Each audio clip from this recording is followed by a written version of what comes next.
Ce soir, au rendez-vous de cette émission tant attendue, chers téléspectateurs et auditeurs de la RTA-OPH, bonsoir. Recevez chez vous la grâce de notre Seigneur et Sauveur. Devant vous, Sainte-Vige Poitiers, Asla et nous arrivent chez vous ce soir avec le thème « Pourquoi je suis ?» Je crois en Guy-Émile Foix Sétikwabo. Pourquoi je suis? Je crois en Guy-Émile Foix Sétikwabo. Je reçois sur ce plateau l'invité principal de cette émission, Papa Charles Nikungi Lundu, à qui nous allons recevoir chaleureusement. Bonsoir, Papa Charles. Bonsoir, Madame la journaliste. Bonsoir, chers auditeurs. Bonsoir, chers téléspectateurs. Que Dieu vous bénisse. Et merci de nous accorder le privilège de tenir cette émission spéciale, qui est une exception par rapport au thème que nous évoquons d'habitude. Merci Papa Charles, nous allons faire un tour du côté de la régie, trouver les mains habiles de Vianney Bitoukou.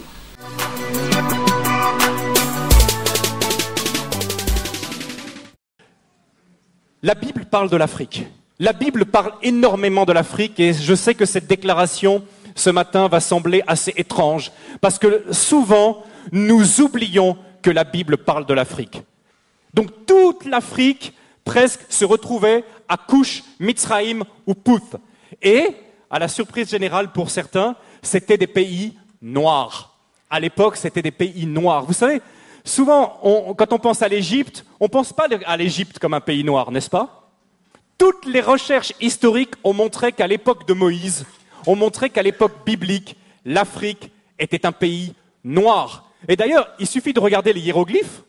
Moïse, né, grandi en Afrique, passé 40 ans de sa vie en Afrique.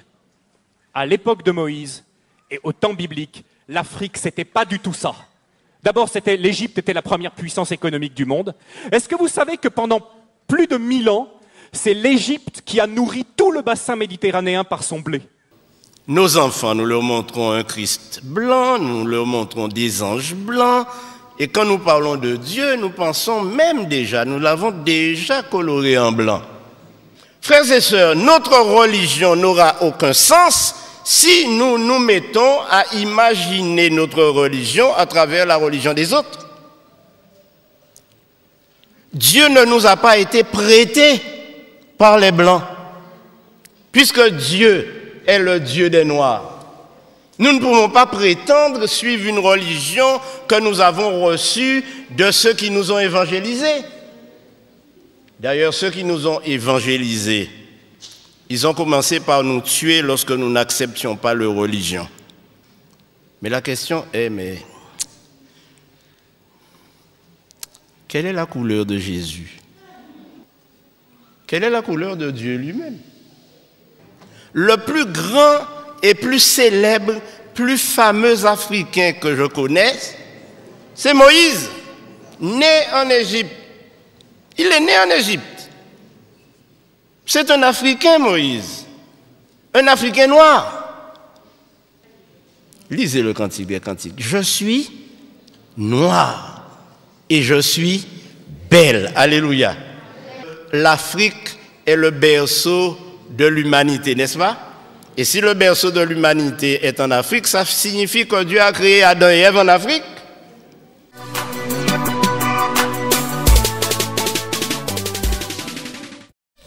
De retour dans ce magnifique décor, Asla et nous ce soir, je répète, a pour thème « Pourquoi je suis, je crois en Guy-Émile Foix Sétikwabo ». Alors Papa Charles, votre analyse par rapport aux images que nous avons suivies tout à l'heure.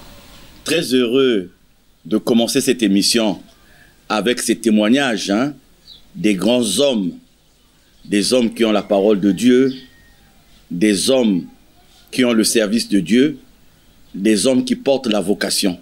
Il ne s'agit pas là des Congolais, ni du Congo-Brazzaville, ni de la République démocratique du Congo. Il s'agit là d'un Européen et d'un autre Européen, parce que antillais, si on prend en compte les territoires et départements d'outre-mer en ce qui concerne la France. Donc, deux éminentes personnalités dans la spiritualité qui viennent là d'évoquer en quelques mots, puisque ce ne sont que des extraits, en tout cas, d'évoquer ce que Guy-Émile Houphouët-Sétiquabo appelle par vérité divine de l'heure. Donc, très heureux pour moi de voir que ce dont nous allons parler ce soir, ne concerne pas seulement le Congo, mais ce sont des vérités qui trouvent aujourd'hui appui, support, argument, assises dans le monde entier. Alors, Papa Charles, les motivations qui ont conduit à cette émission spéciale? Ce n'est pas pour la première fois, Madame la journaliste, que je vais parler de Guy-Émile Houphouët-Sétiquabo, mais si je suis revenu en termes d'émission spéciale, c'est par rapport à beaucoup de messages que je reçois sur WhatsApp, des appels directs, des textos ou SMS. En tout cas, certains se disent, et je m'en vais vous dire par exemple ce qu'une dame m'a dit, « Papa Charles, vous avez l'air d'avoir un charisme, vous avez l'air d'avoir une connaissance, mais pourquoi vous perdez cette connaissance et ce charisme en servant un homme qui anime une secte ?» Voilà, cela résume un peu les différentes observations qui sont faites à travers les différents messages que je reçois. C'est-à-dire, les gens disent, mais Papa Charles, pourquoi tu perds ton temps dans l'Ouzolo? Pourquoi tu perds ton temps derrière Guy-Émile Houphouët-Sétiquabo? Vous savez, c'est depuis certaines années déjà que ces questions reviennent, que ces observations reviennent. Nous avons créé cet espace par l'inspiration de Dieu pour échanger des détails, des données, des préceptes que nous trouvons être utiles pour nous qui voulons appartenir à Dieu ou qui nous disons appartenir à Dieu. Et Dieu merci, au bout d'un certain nombre d'années, au bout d'un certain nombre d'émissions, il y a l'adhésion des uns et des autres. Le thème précédent, par exemple, sur la tentation, j'ai reçu beaucoup d'appels, des gens qui se sont retrouvés, des gens qui se sont reconnus. Ce fut le cas pour les autres thèmes, et particulièrement le chrétien face au complexe, face à l'argent, face à l'injustice, etc., etc. Mais dans le fond, les gens reviennent toujours à ce questionnement-là. Et c'est pour ça que j'ai voulu aujourd'hui dire aux uns aux autres de façon ouverte. Je l'ai déjà dit, je l'ai déjà fait plusieurs fois, mais de façon directe, avec le concours de la production, avec le concours des archivistes de la RTAOPH, avec le concours des archivistes de notre association. Je veux dire aux gens pourquoi je crois en Guy-Émile Houphouët-Sétiquabo et pourquoi je suis là en train de défendre et sa doctrine, et son association, et sa personne, et sa mission. Vous voyez, déjà, vous avez 3 opuscules pour vous dire que ce n'est pas un débat qui est nouveau en ce qui me concerne. J'ai écrit il y a quelques années cet opuscule que vous avez là. Croyez-moi, je crois. Croyez-moi, je crois. Cela veut dire ce que cela veut dire. Et après, je suis arrivé à la conviction de la certitude. Ouais, croyez-moi, on est déjà dans la conviction. Et j'arrive à la conviction de la certitude. Et récemment, j'ai eu ce dernier, ce que je sais ma part de vérité. Donc c'est dire que c'est une quête de, pas peut-être de justification, mais de conscientisation, d'explication, d'expression qui trotte dans ma tête depuis plusieurs années déjà, sinon depuis que j'ai été appelé à servir Guy-Émile Houphouët-Sétiquabo. Merci Papa Charles pour nous permettre de rentrer dans le vif du sujet de ce soir. Nous allons faire un tour du côté de la régie et revenir tout juste après.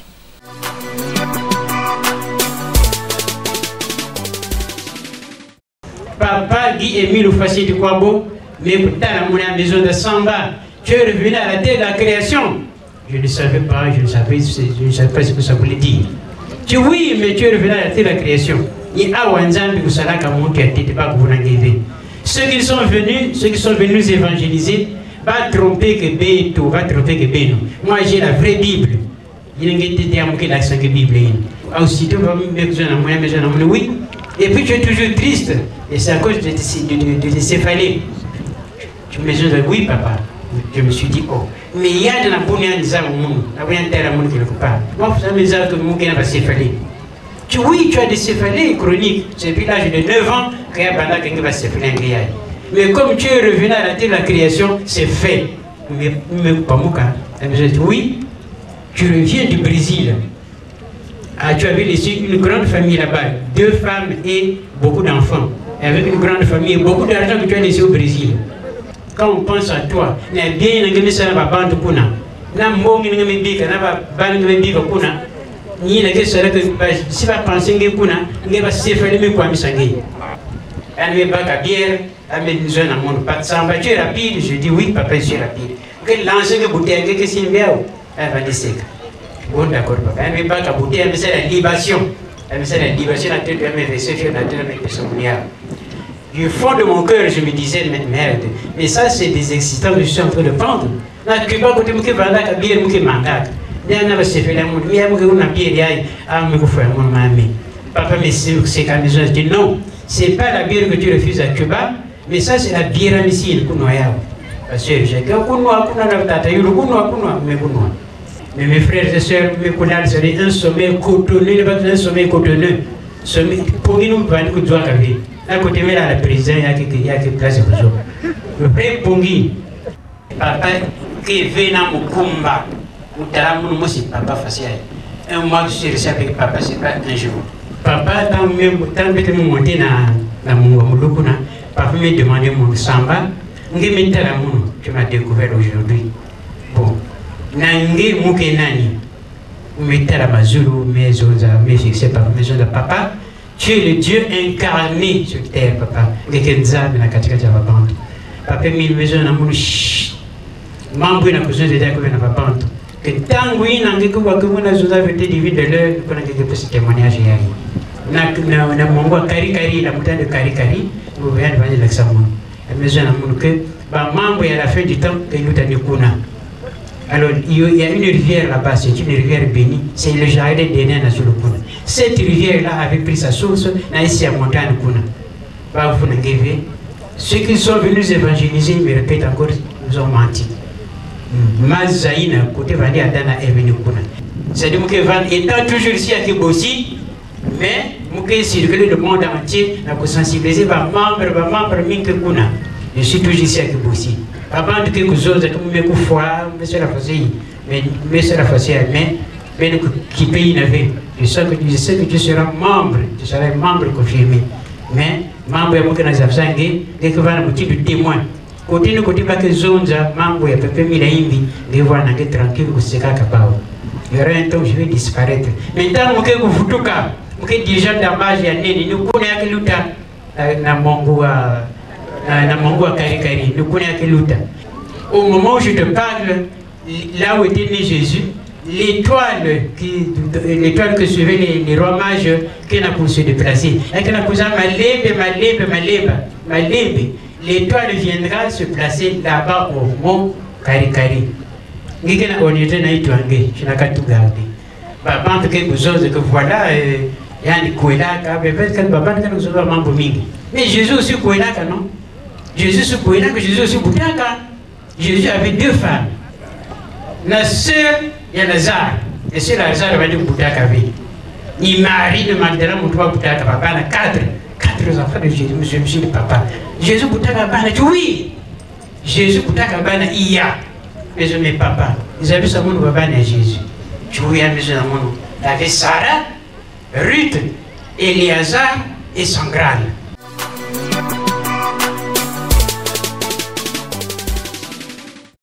Merci Vianney Bitoukou pour cet insert. Alors, Papa Charles, de façon directe, qu'est-ce qui vous a conduit à découvrir Guy-Émile Oufouassi-Tikwabo? Ceux qui suivent mes émissions, ceux qui suivent mes interventions, et certains n'ont peut-être pas eu l'occasion de le faire, je dirais ceci. C'est des choses que j'ai à répéter, à dire donc à plusieurs reprises.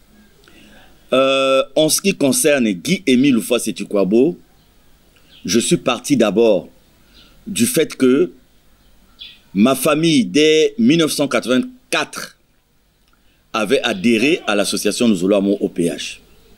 Nous avions, mes frères, mes sœurs et moi, connu des périodes difficiles. Ma mère est encore en vie, elle peut témoigner.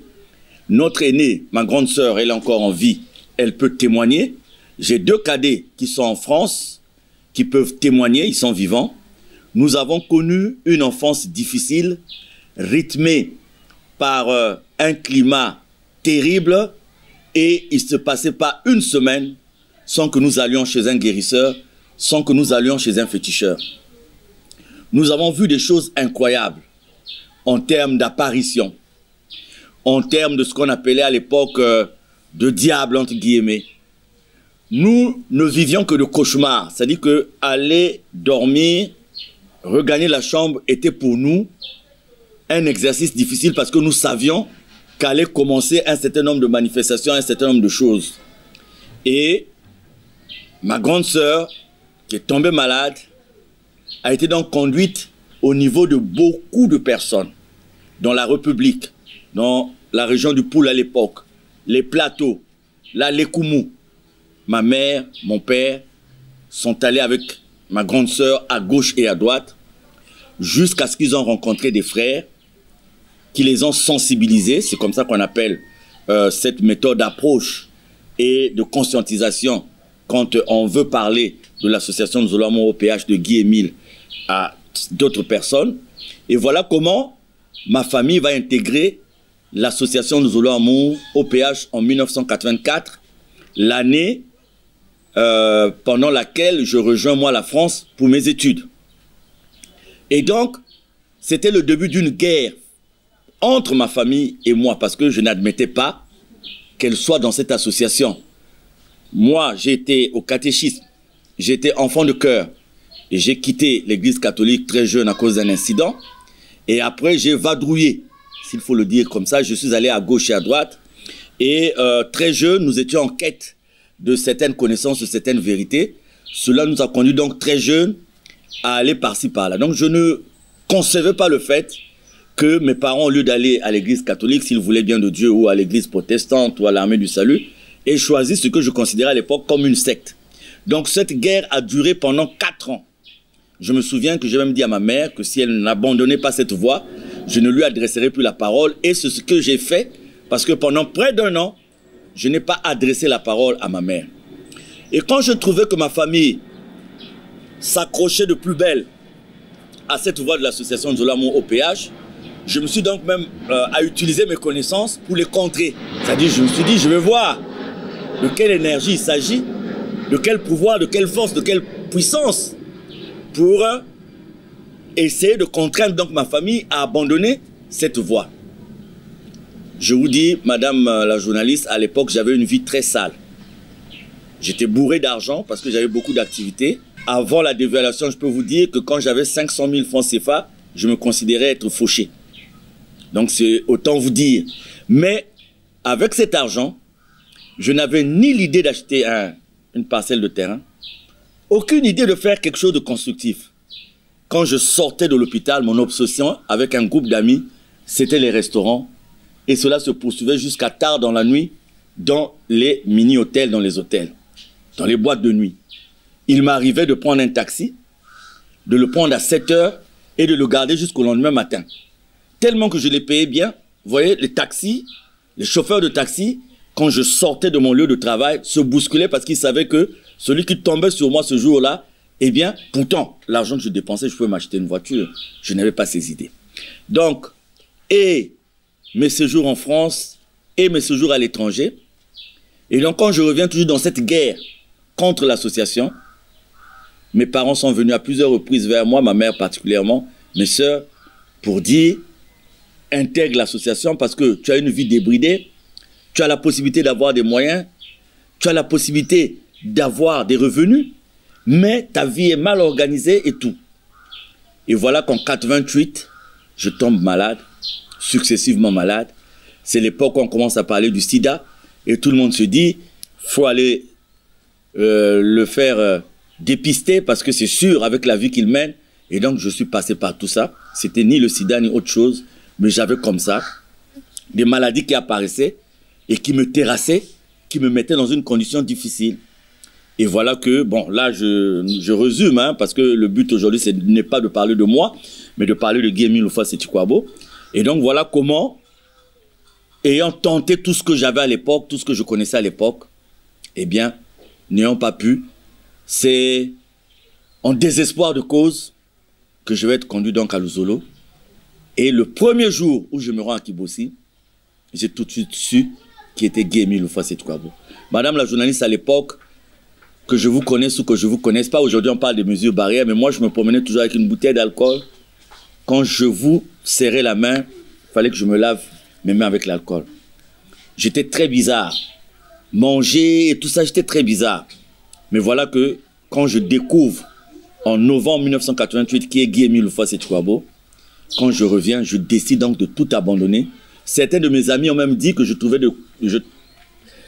souffrais maintenant de troubles de comportement. Alors ce n'était pas de troubles de comportement.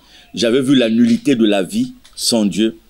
J'avais vu en fait la nullité de tout ce que j'avais fait à gauche et à droite. Et voilà comment je veux me mettre dans cette voie. Mais quelque chose d'important avant de terminer, je n'avais pas cessé de me poser des questions. Bien que j'avais découvert qui était Guy Émile Houphouët-Sétikwabo, je n'avais pas cessé de me poser des questions.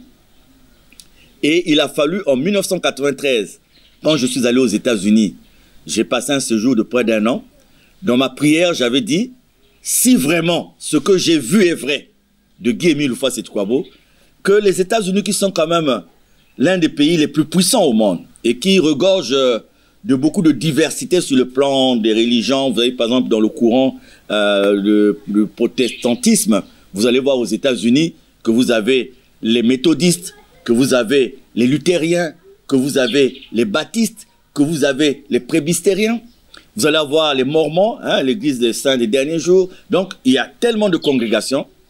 Il y a aussi cette filiation de l'histoire. Aujourd'hui, je suis heureux, j'ai suivi à la télé qu'il y a maintenant un jour qui a été décrété en France comme un jour pour célébrer l'esclavage. Les choses avancent, c'est très bien. Et donc, j'avais dit, je veux aux États-Unis expérimenter ce que j'ai vu à Kibossi, si Guy Émile est réellement Dieu.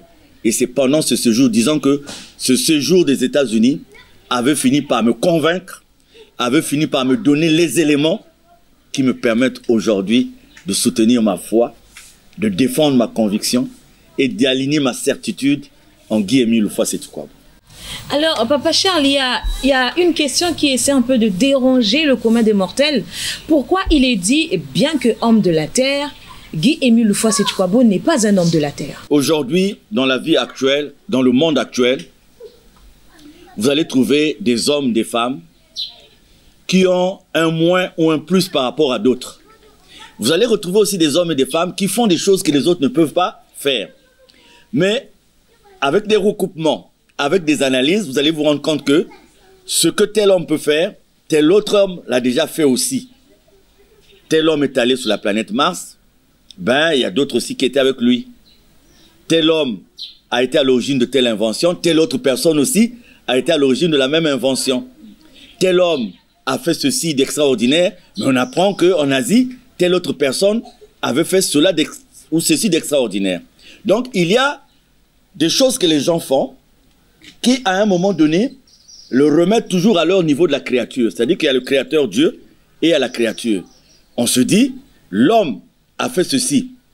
Ça, c'est ce que Dieu fait. Mais on se rend compte que le magicien peut aussi le faire, que le guérisseur peut aussi le faire. On se dit, non, c'est un homme de la terre. Mais quand vous êtes en face d'une personne qui fait des choses, qui démontre dans des manifestations qu'il n'y a que Dieu qui peut le faire, à partir de ce moment, vous commencez à vous poser des questions. Et c'est là où on dit, bien que homme de la terre, il n'est pas homme de la terre.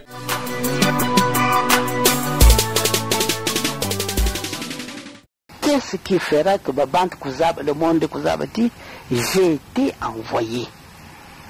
C'est par tous ces signes-là, mais je suis celui à qui on a confié la mission. La mission à qui? La mission de Jésus, le Christ, le Fils de l'homme. Je suis son missionnaire, si vous le voulez. Parce que je vous l'ai toujours dit, que Père, Fils et Saint-Esprit égale 1. Il est le seul vrai Dieu. C'est lui qui m'a confié sa mission, mais secrète.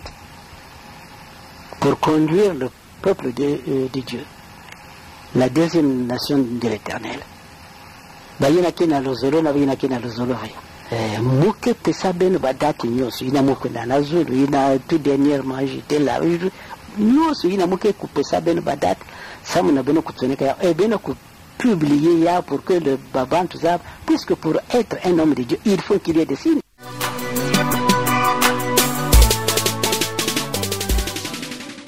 Pour arriver à être considéré comme n'étant pas de la terre, bien qu'étant sur la terre, il faut donc ces signes-là qui démontrent qu'en telle personne, il y a des signes, il y a des phénomènes qui ne peuvent être que du domaine de Dieu seul. À partir de ce moment, cet homme n'est plus un homme de la terre. Aujourd'hui, les guérisons, il y a des guérisons miracles. Les guérisseurs peuvent le faire, les féticheurs peuvent le faire. On m'a même dit qu'il y a des gens qui pouvaient faire revenir à la vie quelqu'un. Je n'ai pas encore vu, mais on l'a dit. Mais, si on ne parle que de ça en Guy Émile, on va dire, ah oui, il y a d'autres personnes qui l'ont fait. Mais, on va plutôt s'appesantir sur ce que nous avons en Guy Émile, mais que nous n'avons vu nulle part ailleurs. Alors, une démonstration, Papa Charles, du fait que Guy Émile Houphouët-Sétukwabo est différent d'un mystique, d'un magicien ou d'un vulgaire féticheur.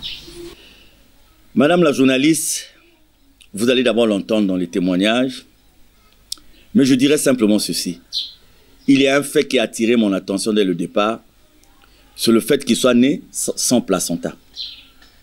Vous savez, ça aurait été un blanc ou quelqu'un venant d'une autre planète, en allant en faire tout un thème d'étude, ou alors tout un thème à débattre sur tous les médias, parce qu'on voit des petits phénomènes à gauche et à droite, et tout de suite, tous les médias se plongent dans l'affaire, se mettent là-dedans.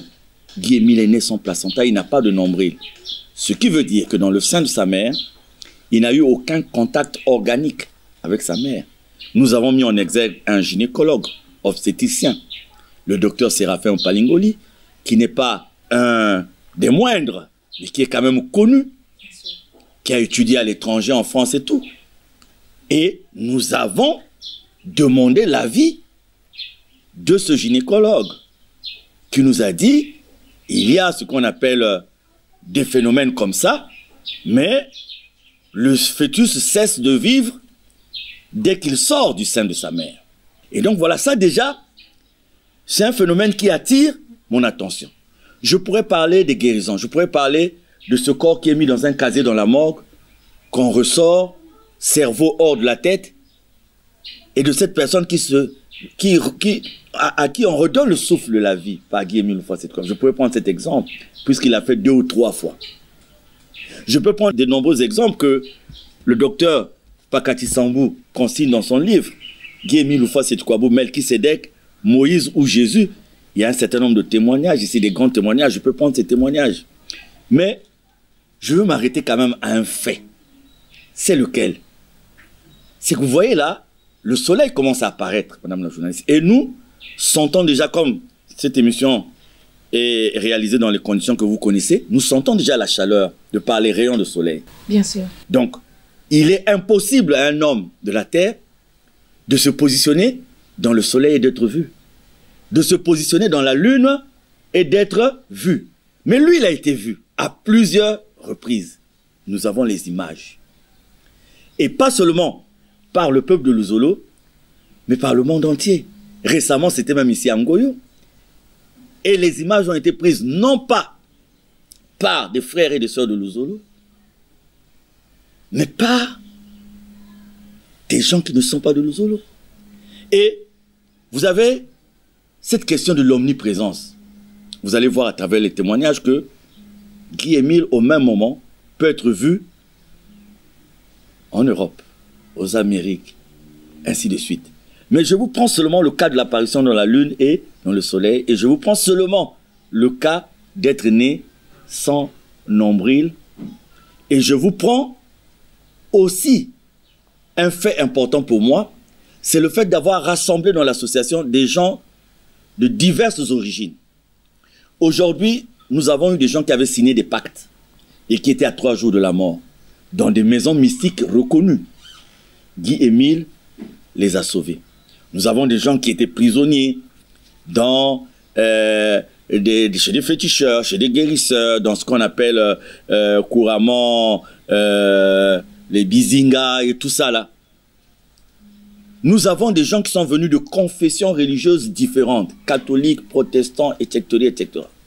Des gens qui ne priaient pas. Donc il faut se poser la question de savoir, quel est ce magicien-là qui est à même de mettre à mal toutes les maisons mystiques? Quel est cet homme de Dieu qui peut faire partir de leur confession religieuse, de leur congrégation, des gens qui la plupart du temps ne sont même pas sensibilisés par nous autres, mais qui sont touchés par lui-même? Guy-Émile Loufoy Seti-Kouabo. Moi, j'ai des personnalités bien placées. La discrétion fait que nous ne pouvons pas parler de ces personnalités de façon directe, mais qui sont venus avec des cas de maladie difficiles, qui sont venus avec des situations difficiles, qui nous ont dit qu'elles ne pouvaient pas pour l'instant être vues compte tenu de leur position, compte tenu de leur appartenance. Mais si je vous parle de ces appartenances, ce n'est pas du n'importe quoi, c'est du solide. Et c'est des gens qui ont eu la satisfaction aux problèmes qu'ils avaient posés et qui reconnaissent en lui aujourd'hui ce caractère-là. Pourquoi le patrimoine immatériel congolais a du mal à le reconnaître? Le grand problème, c'est celui-là. En fait, il y a des moments où je reste à réfléchir. Je me dis, voilà, il y a un Congolais dont les manifestations étonnent, dont les pratiques ont conduit beaucoup, des milliers et des milliers de personnes à retrouver la quiétude dans la vie, à retrouver la sérénité dans la vie, à retrouver la santé, à retrouver l'usage de leurs réflexes pour pouvoir s'en sortir dans la vie. Mais pourquoi les Congolais ont, comment dirais-je, présentent comme une animosité par rapport à cette personne? Vous savez, nous avons des grands hommes de Dieu dont le traitement est différent quand il s'agit de parler de Guy-Émile Loufoy Seti-Kouabo. Nous avons et nous portons des hommes de Dieu dont l'histoire pour nous restera gravée dans nos cœurs parce qu'il s'agit de notre patrimoine. Je vous parlerai de Demba Ezaï qui aujourd'hui est le support de beaucoup d'églises de l'aile pentecôtiste. Nous savons comment Demba Ezaï a eu sa vocation et aujourd'hui nous saluons Demba Ezaï comme étant un patrimoine. Nous avons le cardinal Émile Biaenda, que nous saluons aussi comme étant un patrimoine, parce que quand même, dans cette obédience, premier cardinal dans l'histoire de l'Église catholique dans notre pays. Ce sont des références, c'est un patrimoine. Nous avons le pasteur Ndundu, qui a été célèbre dans beaucoup de manifestations et qui aujourd'hui aussi peut être inscrit dans notre patrimoine parce que si son histoire est contée, si son histoire est gravée quelque part, c'est une histoire aussi qui révèle beaucoup de faits, qui révèle beaucoup de phénomènes. Nous avons Lassie Simon Zéphirin, Katalas, qui aujourd'hui fait aussi la fierté dans notre pays dans le patrimoine, dans l'histoire de la spiritualité. Ce courant-là aujourd'hui se marie même avec certains courants au niveau du Bénin où vous retrouvez un peu la même façon de faire. Donc vous avez au niveau de toutes ces églises nées des pères fondateurs, mis à part l'église catholique, mis à part le pasteur Ndundu, vous avez en ce qui concerne l'église prophétique en Afrique, vous avez en ce qui concerne les pentecôtistes, vous avez aussi des remous, vous avez aussi des conflits, vous avez aussi des séparations, vous avez des problèmes et des problèmes. Mais vous trouvez que le traitement est différent de celui qui est appliqué à la personne et à l'association de Guy-Émile Loufoy Seti-Kouabo. Et donc quand on recherche un peu la cause, on se dit, on ne voit pas le mal fait par Guy-Émile Loufoy Seti-Kouabo. On ne voit pas ce qu'il y a. Il n'y a ni politique, ni rien du tout dans ce qu'il fait. Mais pourquoi il y a cette hésitation à valoriser quand même la personne, à valoriser quand même son œuvre. Et souvent quand j'ai cette réflexion, ça me replonge dans cette époque où on a Jésus, on a les pharisiens, on a les scribes, on a les sadducéens. On a une société où avant que Jésus arrive, les pharisiens ont précédé, les scribes ont précédé, les sadducéens ont précédé. Et arrive Jésus qui est Dieu. Mais les pharisiens n'avaient aucun problème avec l'autorité romaine. Les scribes n'avaient aucun problème avec l'autorité romaine. Les sadducéens n'avaient aucun problème avec l'autorité romaine. Et même entre eux, c'était des débats de philosophie, des débats de doctrine. Mais quand Jésus arrive, lui qui est Dieu, pourtant on parle de la parole de Dieu, de la Torah, dans tous ces milieux. Si le débat entre les scribes, les sadducéens et les pharisiens se situe sur des termes de doctrine, résurrection ou pas, etc., etc., quand Jésus arrive, Jésus est attaqué non seulement sur la doctrine, mais Jésus est attaqué sur sa personne. Retenez cet exemple. Le débat dépasse donc le cadre de la doctrine simple pour atteindre la personne. Et en atteignant la personne, le débat conduit à crucifier Jésus à Golgotha. Donc, chaque fois que je pense à ça, je pense à Guy-Émile. Pourquoi? C'est cette image qui me revient. Alors, Papa Charles, n'est-ce pas vous qui avez fait de Guy-Émile Ufosé-Tukwabo Dieu?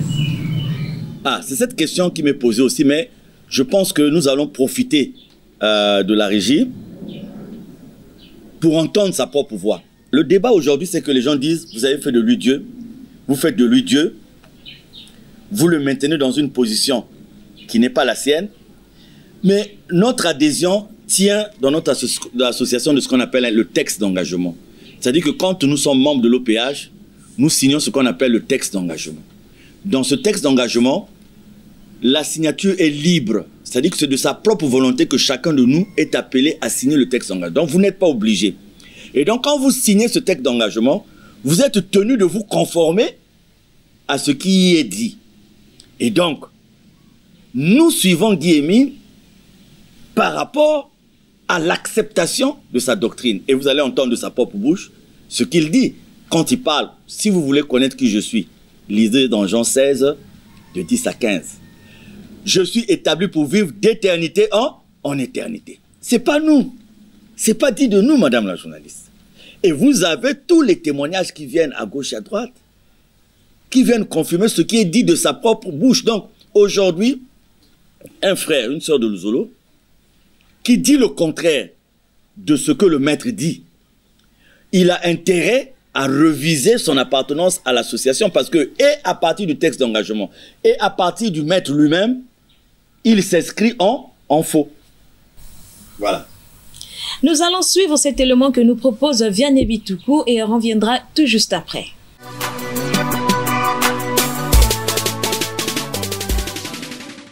Ce que je vous dis, je ne dis pas qu'il faut babantu nyoso kowaya ou bien croire ou non.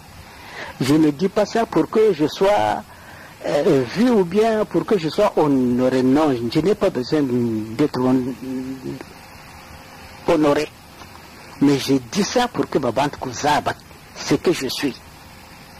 Voilà pourquoi j'avais dit d'abord chef Abeti Yaboko. Si nous avons kuzaba munu bago chef amunu bonfo ya mu Yaboko. Nous écoutons dans Jean 16, de 10 à 15. Et c'est ce que je suis. Donc je suis celui à qui on a confié la mission. Pour amener le monde entier vers le royaume céleste. Dites vous dans Ansari parce que Dieu est noir, Jésus est africain, il et la nouvelle Jérusalem descendue de ceux qui na l'Afrique, na Congo Brazzaville, na Mokarikari, yake kuvanda kuna mankulu inabidi mkuzabele dene jishaba ke kuvanda ni kuna. Après ça, nous le bas détail, tout ça je connais. Mais je n'ai pas le droit de le dire. Yake na munu veut permission, ça m'a kuzonza. mais inazola kulanda yande kulanda beto ke babantu nous ne sommes pas plus forts que Dieu. Dieu est Dieu, il est le seul vrai Dieu.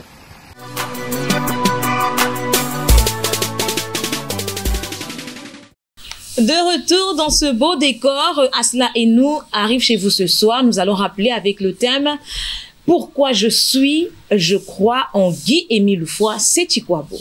Pourquoi je suis, je crois en Guy-Émile Foy Sétikwabo. Alors, Papa Charles, le dombage, les chants, la nguétanie, des particularités de son association. Un mot là-dessus. Dans les signes aussi, pour la reconnaissance de la divinité d'une entité, de la divinité d'une personne, il y a aussi dans la pratique des éléments. Il y a des éléments dans la pratique. Et moi, dans ma quête, donc, des arguments et des supports pour asseoir les déclarations du maître lui-même et pour tenter de les exprimer et de les expliquer aux autres, il y a le dombage. Madame la journaliste, moi je suis musicien et je peux au moins me vanter d'avoir à un moment donné atteint quand même une dimension donnée dans la musique. Je suis quand même une certaine époque, prix Chikunda, un prix Chikunda, vous savez, c'est pris à l'époque de M. Pambou, du temps où il était directeur départemental de la culture.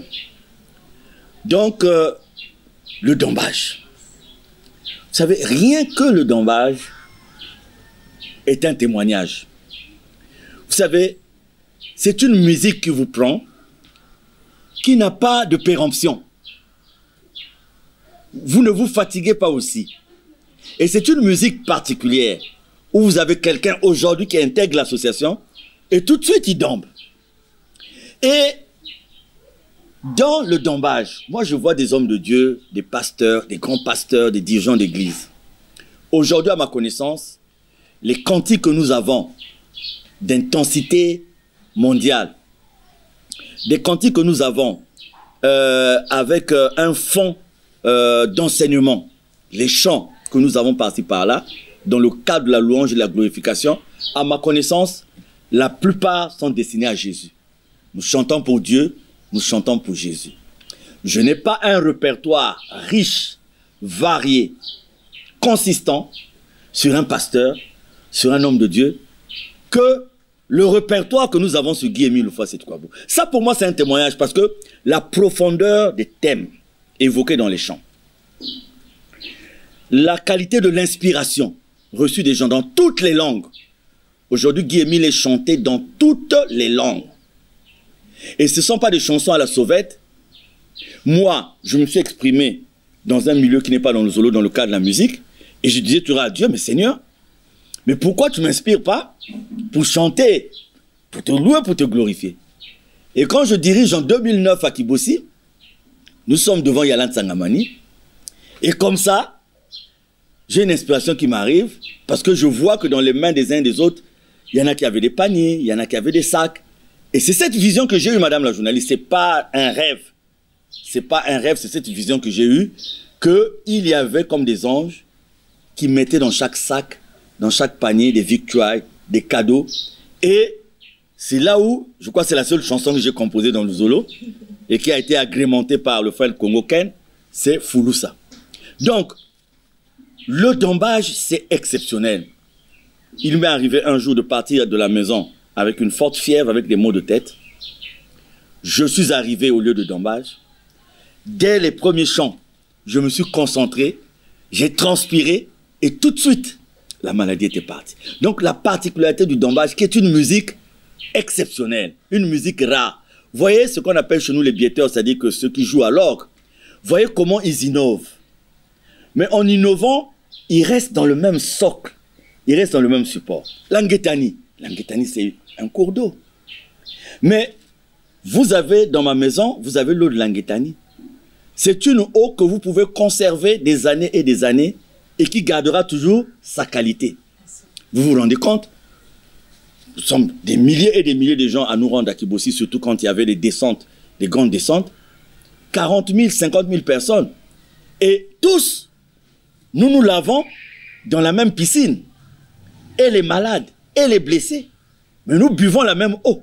Mais vous n'avez jamais entendu parler ni de choléra, ni de ceci, ni de cela. Donc voilà le dombage, voilà l'anguétanie. Ce sont là des signes qui viennent asseoir aussi la divinité de Guy-Émile Houphouët-Boigny, surtout l'anguétanie. Moi, j'ai un ami diagnostiqué sida, VIH, qui a eu la guérison à l'anguétanie. J'ai un cadre d'une grande compagnie pétrolière qui avait eu un grand problème, qui est allé au Maroc, qui est allé en France, qui est allé en Inde, sans solution. Et autant j'étais à l'hôpital régional des armées ici, il est venu me voir. Il n'était pas dans le Zolo. Nous sommes allés à Kibossi. Et c'est après l'anguétanie qu'il a trouvé la guérison.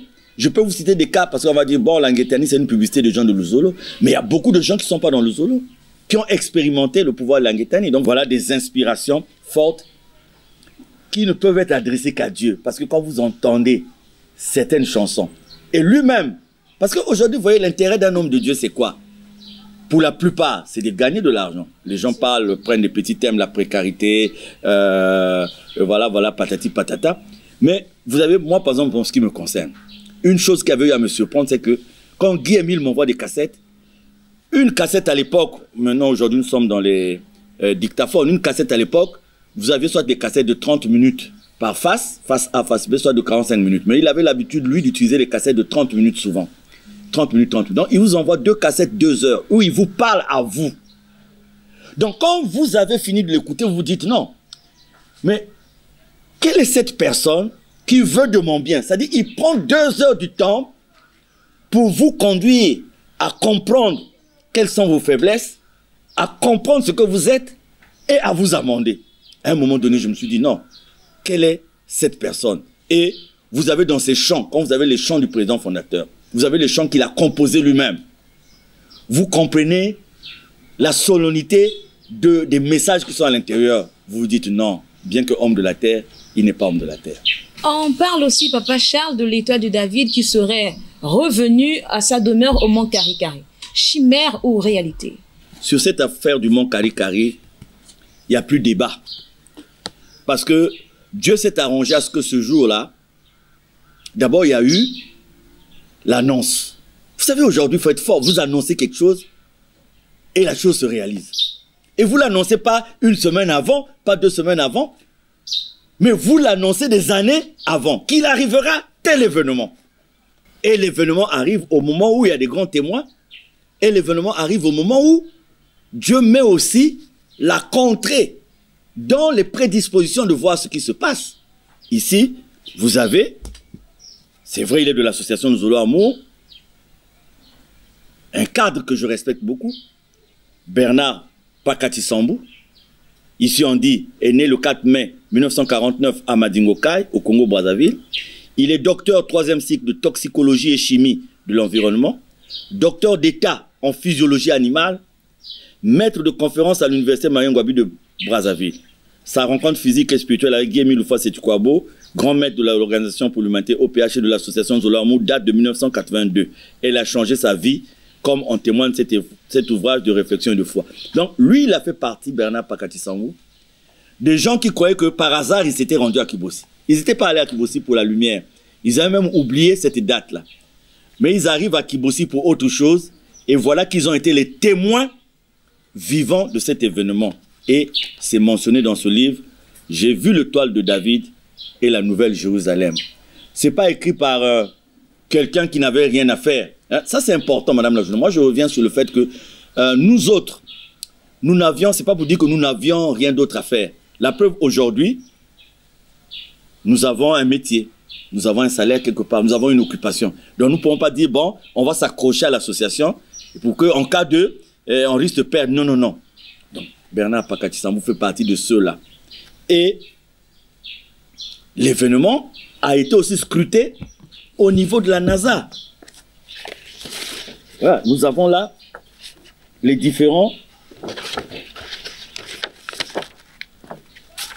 données faites par la NASA, ça y est là, sur la recherche de ce qui est arrivé ce jour-là. Donc, il ne s'agit pas de chimère, Et dans les faits, ces choses se sont aussi concrétisées. Il y a un révérend pasteur dont je tais le nom, qui avait eu cette mission d'aller vérifier au mont Kari la réalité de cette puissance. Et moi, j'ai fait partie des gens qui l'ont reçu. Je sais ce qui est arrivé à ce révérend pasteur. Je sais ce qu'il a rencontré. Donc ça aussi, c'est un plus. Vous savez, aujourd'hui, il y a des hommes de Dieu qui ont dit, voilà, je vous prédis qu'il va gagner les élections présidentielles aux États-Unis. Et c'était faux. Il y a des hommes de Dieu qui ont dit, je vous prédis le jour de la fin du monde. Le jour n'est pas arrivé. On a mangé, on a bu. Il y a des hommes de Dieu qui ont dit, on va vous guérir de la pandémie de Covid-19. Eux-mêmes, ils sont morts de Covid-19. Mais vous avez quelqu'un qui se lève pour vous dire que l'étoile de David, qui était à l'Orient, va revenir à sa demeure. Mais sous d'autres yeux, on va dire, mais ce gars-là, il est fou. Mais cela arrive, cela se produit. C'est là où je reviens toujours au problème du patrimoine. Pourquoi, au moins, si nous croyons que Guy-Émile est Dieu, bon, on ne demande pas aux gens de croire qu'il est Dieu, mais pourquoi on ne considère pas au moins dans la considération, je me répète, de notre patrimoine, la valeur de cette personne, au moins dans ce sens? C'est ça la grande question. Alors, Papa Charles, parlez-nous un peu de votre conviction, Guy-Émile Foissé-Tukwabo. Madame la journaliste, quand j'ai écrit « Croyez-moi, je crois », c'est parce que aussi beaucoup de mes amis se disaient « Mais Charles, on t'aurait bien vu dans telle maison, on t'aurait bien vu dans telle loge, on t'aurait... » Mais pourquoi? Parce que, sans nous vanter, notre passage à l'école, à l'université, dans les académies, a laissé quand même des traces. Hein? On a laissé quand même des traces. Dieu nous a donné quand même ce privilège de nous exprimer. Et les gens disent, pourquoi tu perds ce privilège-là en étant dans le Zolo? J'avais dit, l'ambiguïté constante qui résume les pensées et les réactions de certains de mes amis, d'une partie des membres de ma famille, et de beaucoup d'inconnus et d'anonymes, m'ont souvent conduit à interroger mon subconscient sur la réponse à donner aux uns et aux autres. Ce livret-là date de beaucoup d'années, donc avant même qu'il y ait des crises dans le Zolo et tout. Parcours atypique, provocation délibérée ou emprise totale d'un gourou, chacun formule son analyse sur une personne, car au vu d'une situation professionnelle, d'aucuns ne comprennent pas mon attachement à Dieu, et surtout les manifestations extérieures de cette foi qui, si elle n'est pas à la dimension du grain de sénévé dont parle le Seigneur dans la Bible, je cherche chaque point en creusant les méandres de cette vie, aidé dans ce sens par l'indispensable consolateur, l'esprit sans lequel toute démarche de notre part serait vaine. Loin de moi tout fanatisme creux et insalubre. Hors de moi toute ambition démesurée ou toute prétention équivalente. Ça, je l'écris il y a quelques années. Je sais, et c'est gravé de façon indélébile dans mon cœur, que la sincérité qui n'est pas la profonde expression du mariage entre le cœur et les réalités insondables du subconscient ne peut être qu'un vain mot. À un moment donné, j'ai pensé que m'exprimer ainsi reviendrait à cautionner une publicité surfaite, mais toujours un appel profond et sincère du fond de moi est venu recommander l'ouverture de cette démarche. J'ai toujours vu en la logique un processus que ni le temps, ni les circonstances ne pourront égratigner. J'ai recensé ici certains faits susceptibles de corroborer le chuchotement de ma foi, car toute ma vie, à elle seule, est un témoignage. Je ne partage pas ce témoignage avec une arrière-pensée. D'ailleurs, le faire équivaudrait au reniement de la puissance des puissances, cette autorité suprême où sont ramenées toutes les voies empruntées par nos existences. J'ai écrit, croyez-moi, c'est quoi, je donne les raisons pour lesquelles je crois en Guy-Émile, et cela remonte à plusieurs années. J'explique mon passé, j'explique mes connaissances dans différentes, et je dis pourquoi je confirme que Guy-Émile est Dieu et pourquoi je le suis. Madame la journaliste, cette conviction, si elle était vaine, cette conviction, si elle était puérile, ne nous aurait pas conduit à être devant vous aujourd'hui. Parce que c'est le cheminement dans beaucoup d'humiliations, le cheminement dans beaucoup de tribulations, le cheminement dans beaucoup de persécutions, le cheminement dans la haine des uns et des autres, le cheminement dans les produits de la rancune. Mais l'onction fait que nous sommes là et c'est pour ça que nous nous exprimons aujourd'hui, parce que nous voulons Ce qui nous reste aujourd'hui, c'est de parler de lui. Et de parler de lui, non pas seulement au Congo, mais à travers le monde entier.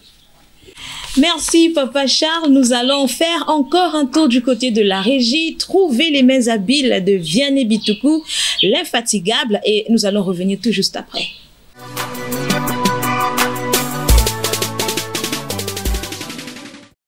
Grand chef, le gros chef, Papa Mikungi Lundu Charles. Chef habité là, c'est là au PH, il y a le Kwilu, il y a Pointe-Noire, il y a le Kwilu, il y a le monde entier. Papa Mikungi ne comptez pas sur beaucoup de personnes parce que Babant Yankaka, Betke Talaba, Baké Babant, Baké Balozorifié, mais Ben Mekouza, Babant Nabao. Il y en a qui ne veulent pas que l'association soit avancée. Baké Nabamabant, Nabanchemi Yamutindina. Alors, bam kuzaba avec ngina baki na kukanisa mambo kusala mambo ya mtindwina baki kote vena mazulu jamais quel que soit ngina bakala. Parce que si vous dites que non, il faut mon boycotter et retarder que ça lui tout ça, il y en a qui ma bande qui est contraire de l'amour sincère du prochain. Nous devons travailler parce qu'on a tellement trop traîné, 33 années, voire même 34 ans maintenant. Enfin, et responsable, on a tellement trop traîné, j'ai dit bien tellement trop traîné, et voilà maintenant, ni aussi, ma frère, ma soeur, voilà motivé. Voilà que pour couper sa cotisation, mais on n'a rien fait. Et on est à zéro. C'est pas pour mon bien personnel, non. C'est pour le bien de l'humanité tout entière. Ni kuna papa mi kungi beno kutela que ces derniers temps, munu bakaka ba mambu nyosu tout munu mosimbo. Voilà pourquoi moi j'ai si beno me remarqué que partout il y a des adjoints, président adjoint, c'est dans ce sens-là. Parce que il y a des mouvements qui sont président, je suis président, mais quoi? Il veut me prendre quoi? Alors il oublie, il y a il y a que fait la société, il y a qui est mon.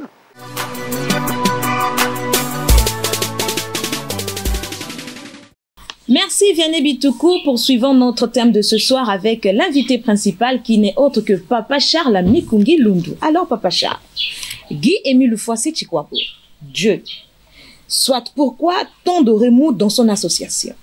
Je suis même surpris par des gens qui maîtrisent la Bible, qui maîtrisent la parole de Dieu, que voir des gens qui ont cette connaissance de la Bible nous disent encore, mais vous, si vous avez Dieu, pourquoi vous êtes en conflit? Mais l'histoire du peuple d'Israël, c'est une histoire de conflit perpétuel, de conflit permanent. Mais c'est une histoire de conflit permanent, l'histoire du peuple d'Israël. Ça commence quand le monde est réduit, avec Caïn et Abel. Ça se poursuit. Et vous avez même le royaume d'Israël qui se divise en deux, ce qu'on appelait le schisme. Le royaume de Dieu qui s'est divisé en deux. Il y a eu Israël, il y a eu Juda. Donc, en fait, ne peut poser cette question que celui qui ne connaît pas la parole de Dieu. Parce que l'histoire de Dieu, c'est l'histoire du débat du mal contre le bien. Donc, on n'est pas surpris. Donc, si Luzolo est différent de Dieu, oui, on répondrait à ces questions comme les gens veulent qu'on réponde. Mais si Luzolo est de Dieu, ben ceux qui lisent la Bible doivent savoir que si les pharisiens attaquent Jésus, si Caïn avait attaqué Abel, si Aaron et les autres ont fait le veau d'or, mais c'est une histoire de rébellion, c'est une histoire de conflit, c'est une histoire d'animosité, c'est une histoire d'attaque de Dieu. L'apôtre Paul, combien d'attaques?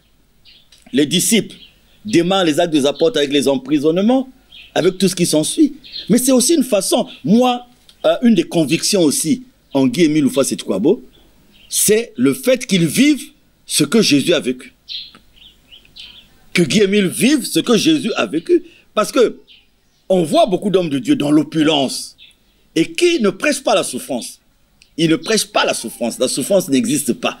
Mais on dit nul n'est plus grand que son maître.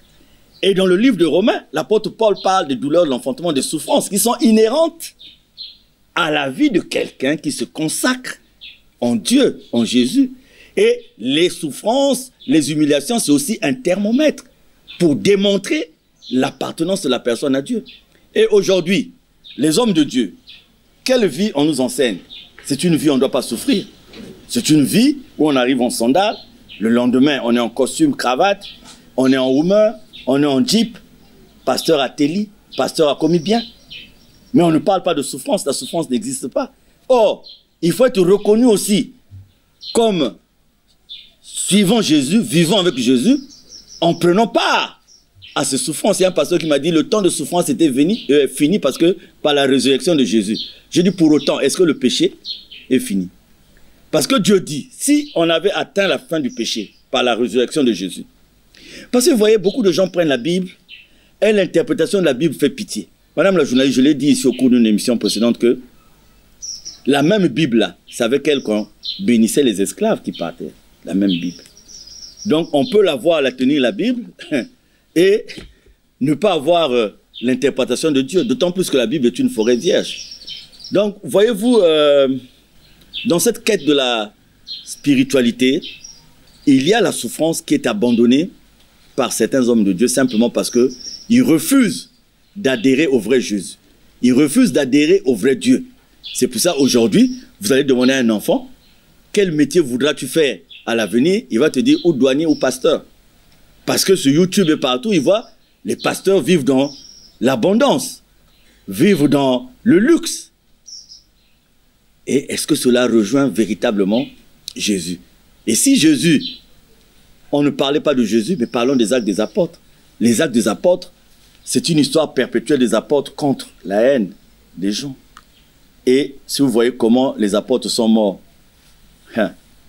vous allez même refuser de suivre Jésus. Vous allez dire, bon, mais si eux déjà sont morts dans pareilles circonstances, à quoi bon suivre Jésus? Si suivre Jésus, l'aboutissement c'est souffrir, c'est toujours mourir. Et Guy Émile, c'est une histoire des attentats. Guy Émile, c'est une histoire des gens qu'il guérit, des gens qu'il sauve, qui se retournent contre lui. Guy Émile, c'est une histoire des gens qui disent, on va chercher à savoir où est son pouvoir pour le prendre. Guy Émile, c'est une histoire des parents biologiques qui sont là. Et quand vous voyez, les similitudes s'alignent sur ce que nous lisons dans la Bible en ce qui concerne Jésus, en ce qui concerne les apôtres. Alors, Papa Charles, on parle d'une main noire qui chercherait la peau de Guy Émile Ufossi-Tukwabo. Une précision là-dessus. Je ne rentrerai pas dans ce débat, mais sinon que quand vous essayez de réfléchir un peu, vous avez l'impression que il y a comme un frein. On ne veut pas que la mission de Guy Émile soit connue. On ne veut pas que la véritable mission de Guy Émile Ufossi-Tukwabo soit mise à la disposition de tout le monde. Et donc, là aussi, à des moments, je reste dans la réflexion, dans la prière, et ça m'a ramené à Simon Kimbangu. Aujourd'hui, j'ai beaucoup d'ouvrages, au moins une trentaine d'ouvrages sur Simon Kimbangu. J'ai vu la vision de Simon Kimbangu, la grandeur de cet homme. Et en fait, j'ai vu la marche de son église aujourd'hui.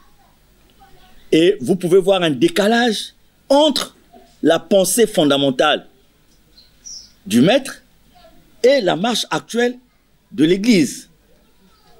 Alors, je me suis posé la question de savoir comment interpréter cette volonté de depuis toujours de ne pas accorder à un père fondateur africain la plénitude de sa mission. Il y a toujours, et quand je pense à ça, ça me ramène aussi un peu en arrière avec les Simao Toko, ça me ramène en arrière avec les Kimpa Vita. Mais en fait, il s'agit de quoi aujourd'hui? De la bataille sur la restauration de la vérité en ce qui concerne l'histoire de la spiritualité.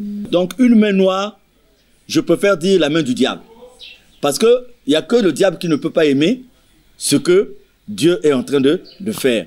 Et c'est aussi une façon pour des milliers de frères et de sœurs de notre association qui nous suivent à travers le monde, c'est pour leur dire que cette main noire a aussi pour habitude de nous mettre dans des situations qui vont chercher à nous détourner de cette quête de la vérité en Guy Émile Ufossi-Tukwabo. Donc il faut beaucoup de vigilance, il faut beaucoup de prière, parce que nous autres, nous avons la force de parler. Mais franchement, si on vous parlait de notre vie, de ce que nous subissons, de ce que nous connaissons depuis que nous nous sommes levés pour défendre Guy Émile, vous allez trouver que on n'allait même pas avoir la force d'être avec vous en train de faire cette émission.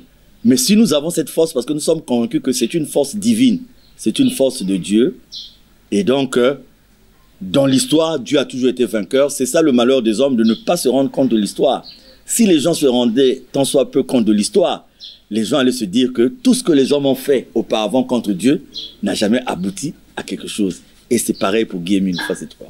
Alors, Papa Charles, pourquoi les Congolais boudent-ils de la mission et la personne de Guy Émile Houphouët-Boigny?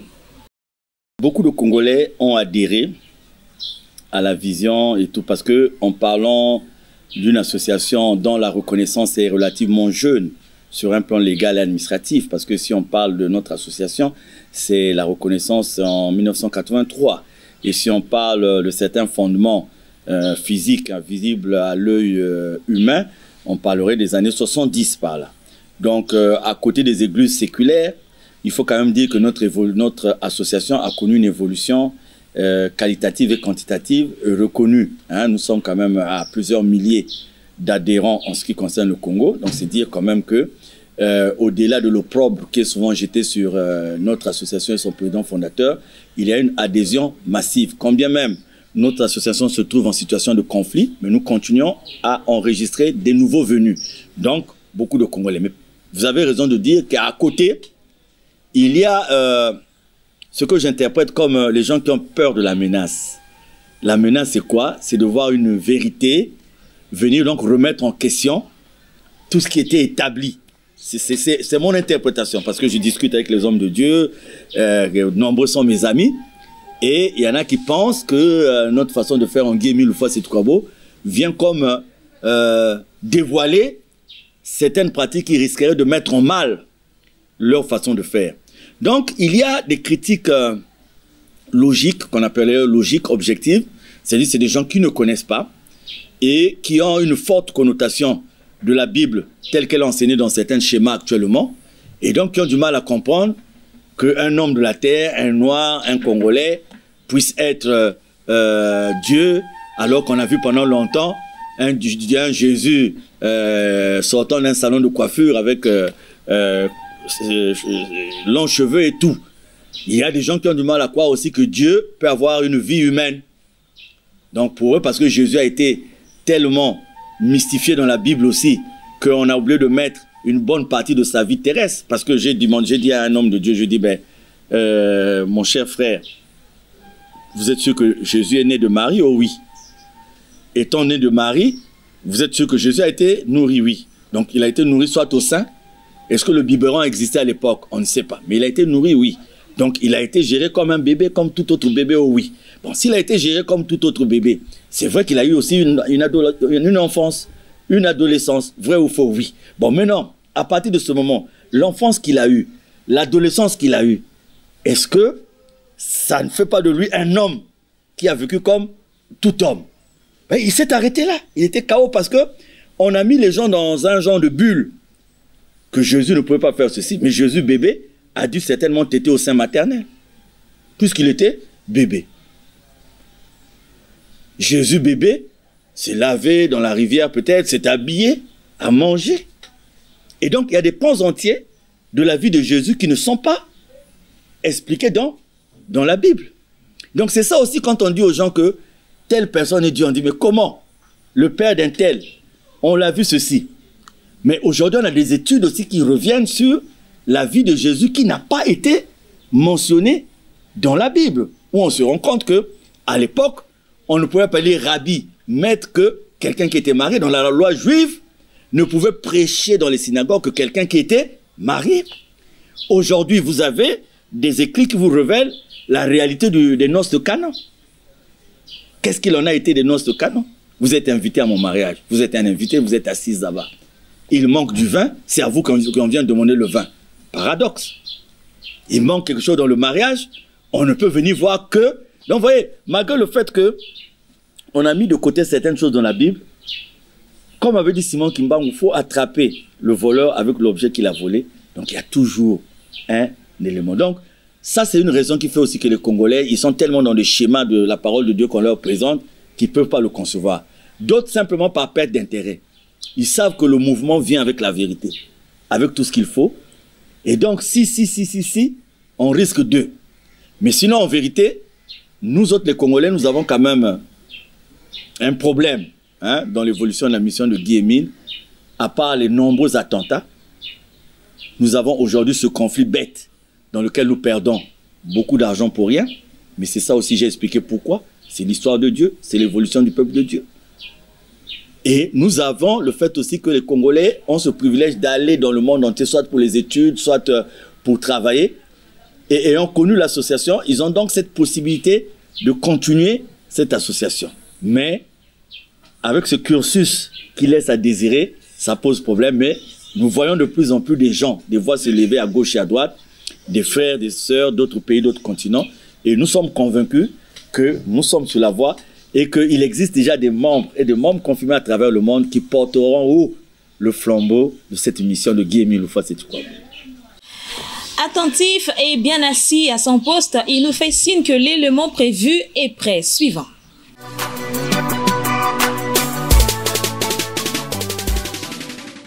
Moi, je suis née dans une famille qui ne connaît pas Dieu. Parce que chez nous, pour se protéger, il faut les choses de cette terre. Et le vaudou, on appelle ça chez nous vaudou. Ma maman même, elle est vaudou.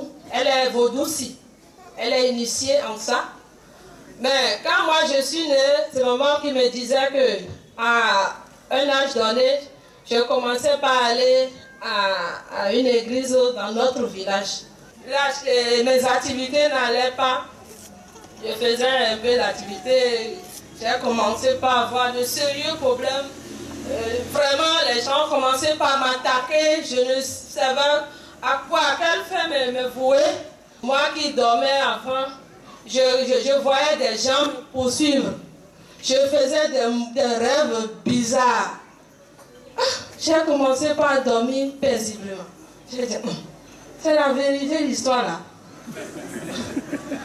Et à 8 semaines après, parce que je n'ai jamais assisté à l'aide d'emballage. À 1 semaine après, j'étais dans un rêve. Je dormais.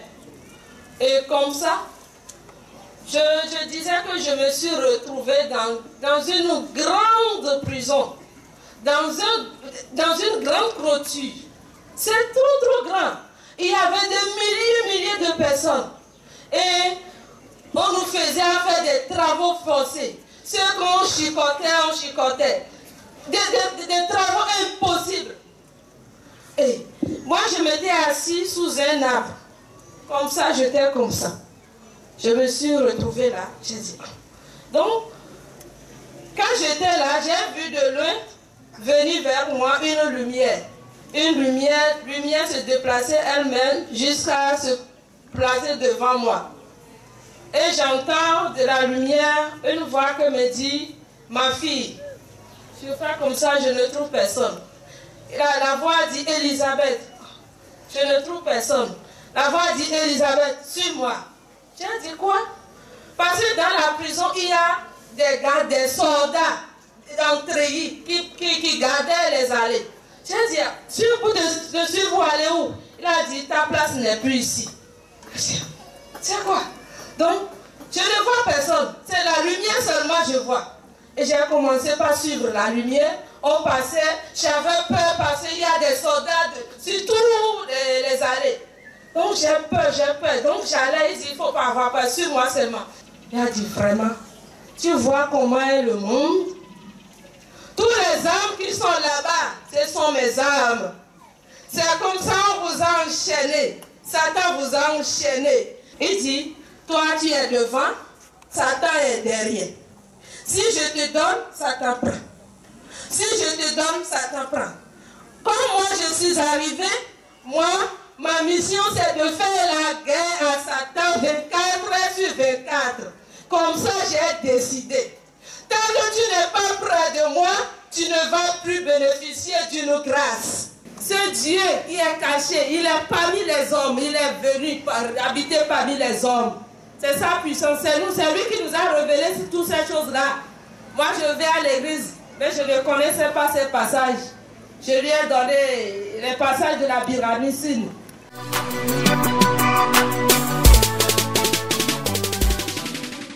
Merci la régie. Nous allons rappeler que Vianney Bituku vient de céder son fauteuil à Martin Matumbu. Donc c'est avec Martin Matumbu que nous allons continuer cette émission. Papa Charles, la différence entre Guy-Émile Foissé Chikwabo et les dirigeants des sectes. Oui, souvent on a l'habitude de comparer notre association à une secte.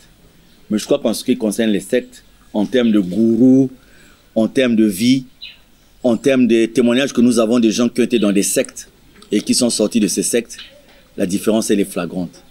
Des gens en ce qui concerne Guy-Émile, en aucun moment qui s'est écarté de Dieu, qui s'est écarté de Jésus. Nous n'avons pas, vous et moi, des chambres noires, des pratiques, par exemple, qui sont différentes de ce qu'on a vu dans la Bible avec les apôtres, avec les disciples. Le maître mot de Guy-Émile, c'est l'amour. Et on n'a pas un enfermement des gens, on n'a pas un lavage de cerveau, où on regroupe les gens quelque part pour leur dire que ce qui est blanc et noir. Non, nous avons la mise en pratique de l'amour de Dieu et nous avons, au niveau de notre association, la liberté permissive qui est donnée à tout un chacun de quitter l'association quand il le veut. Et nous n'avons pas un embrigadement, comme pour dire, une fois que vous avez gagné l'Ouzolo, en cas de ceci, en cas de cela. Donc, c'est un phénomène qu'on remarque au niveau des sectes, on ne les remarque pas au niveau de notre association. Donc on ne peut pas comparer notre association à une secte. Alors suivons cet insert pour être plus précis.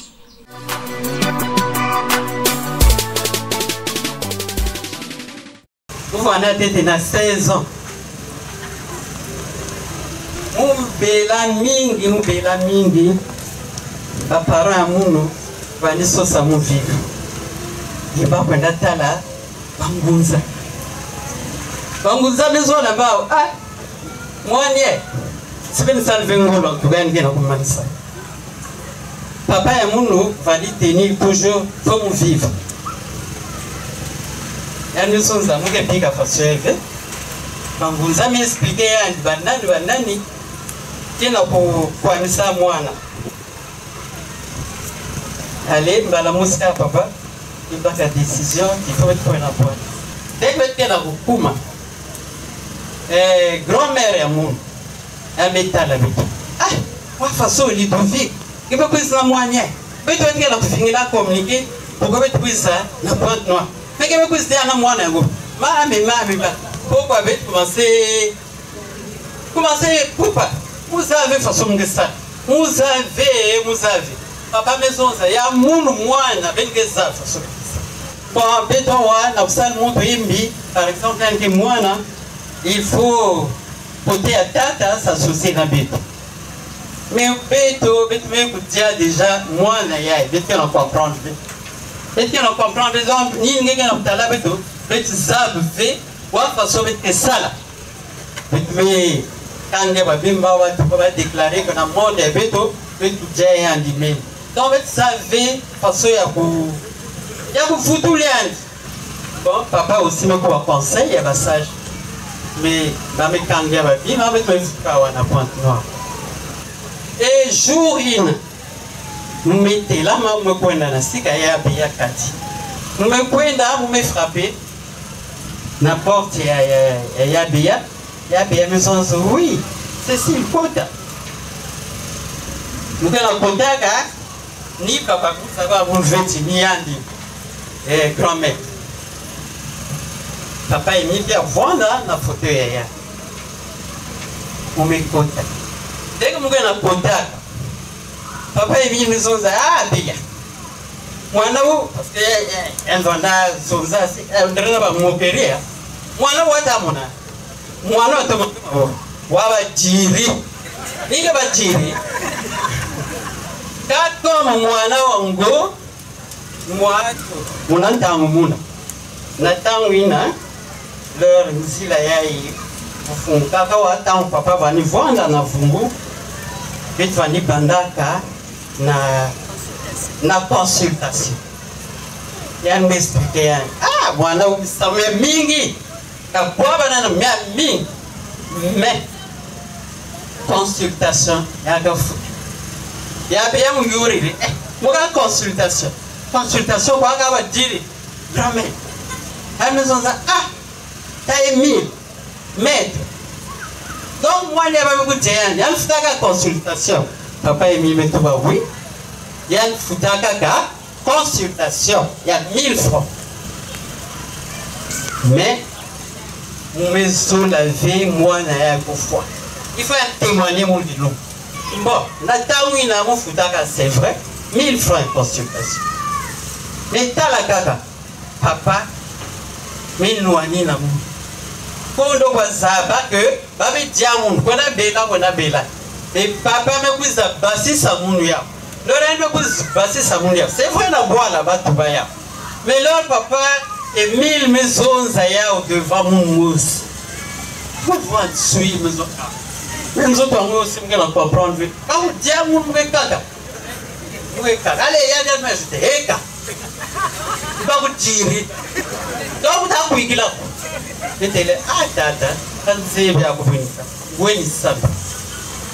donc voilà. Et puis à la maison d'amour,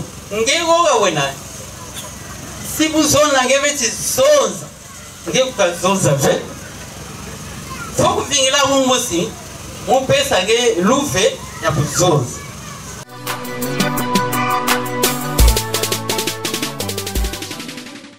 Merci Martin Matumbu qui a pris la relève de Vianney Bituku. Alors Papa Charles, la consommation de l'alcool et notamment la bière, a quoi de biblique? Voilà, pour répondre à votre question, je voudrais encore exprimer mon indignation parce que nous avions eu, il y a certaines années, une équipe de la télévision Africa News qui est venue nous voir en nous disant qu'elle voulait bien voir comment nous prions, comprendre ce que nous faisions. Et nous les avons reçus dans cette fraternité et dans leur quête de communiquer. Mais nous ne savions pas qu'il y avait une arrière-pensée, une idée arrêtée derrière ça. Et ils se sont, après diffusion, on a compris qu'ils s'étaient apaisantis sur une seule chose, la consommation de la bière. Et ils ont même présenté des enfants. Et c'est un reportage qui a fait couler beaucoup de salive dans le monde entier.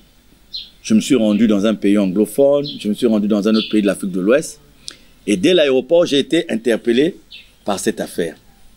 Nous avions demandé un droit de réponse, je crois, que nous attendons jusqu'à présent, parce que nous avions estimé que c'était là une façon de salir la dignité de notre association, de salir la dignité de son président fondateur, parce que le problème n'était pas présenté comme il se pose.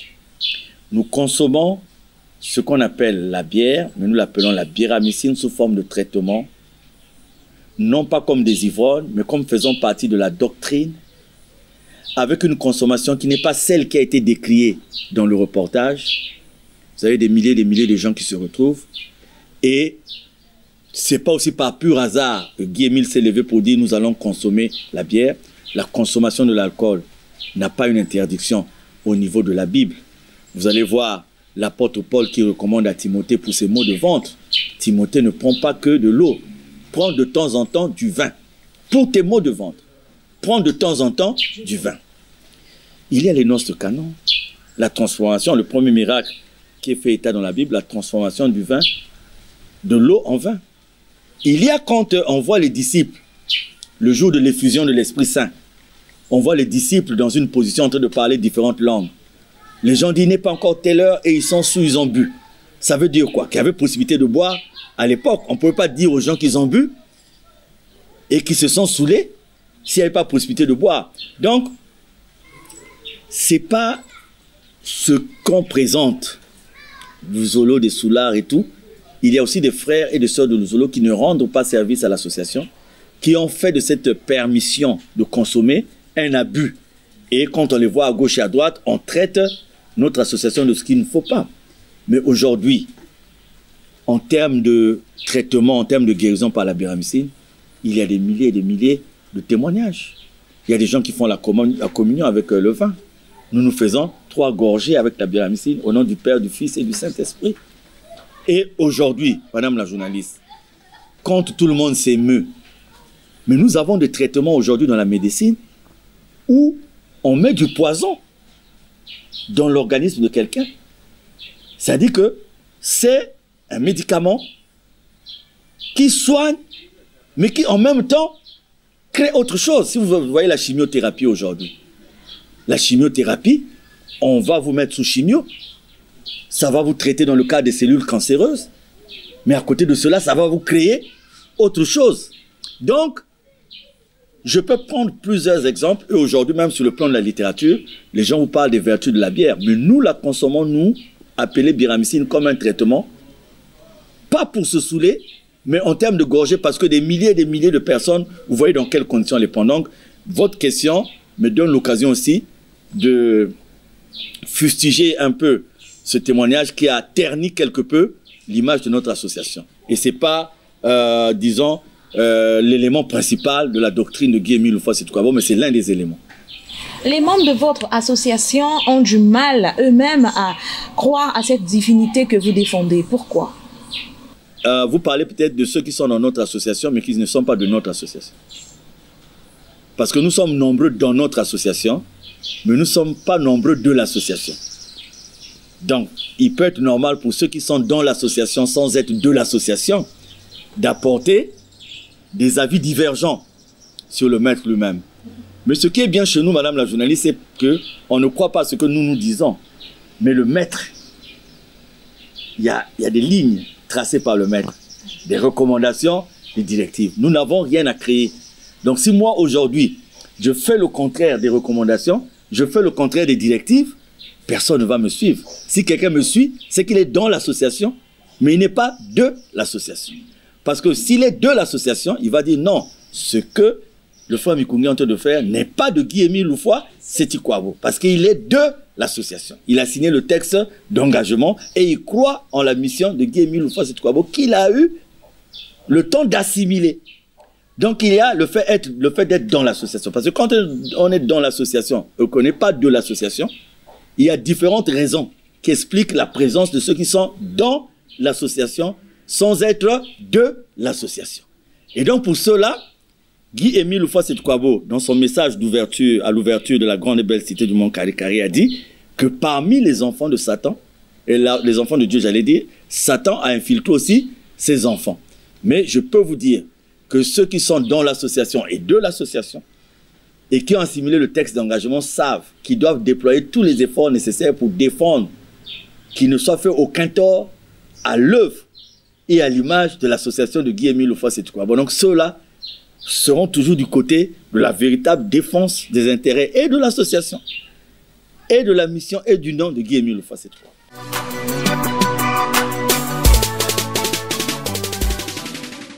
Na katikati ya Bantu yina Nzambi salaka betuke na deka Bantu ya Nzambi na babiseri ya Nzambi. Na katikati ya babiseri ya Nzambi betuke na badeka babiseri ya Nzambi na babani ya Nzambi. Na katikati ya babana ya Nzambi betuke na deka babana ya Nzambi na babana ya Satan. Satan metula babana yandi na katikati ya mulongo ya babana ya Nzambi.